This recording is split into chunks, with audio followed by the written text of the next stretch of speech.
আজকে আমি শশা রান্না করব, দেখতে লাগুন। আমি এই শশাটুকুকে কেটে নিয়েছি এবং গোল করে। আপনারা চাইলে অন্যভাবে কাটতে পারেন। আমি শশাটা ভাপ দেবো না, আমি এভাবে রান্না করব। আর সাথে 2টা আলু দেবো।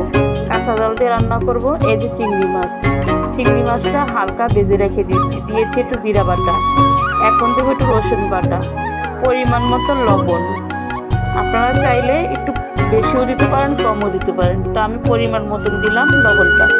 আর দিয়ে দিলাম হলুদের গুঁড়া। হলুদের গুঁড়া দিলাম 1 চামচ, কারণ হলুদটা একটু কম দিলে তরকারিটা ভালো লাগে। আর ভালোভাবে এবার মশলাটা একটু পানি দিয়ে কষিয়ে নিয়ে নেব। যত মশলা কষাতে পারবো তত ভালো। তারপরে দিয়ে দেবো সেই কাঁচা জাল। আমি কাঁচা জাল খাওয়াটা শিখেছি এখানে এসে।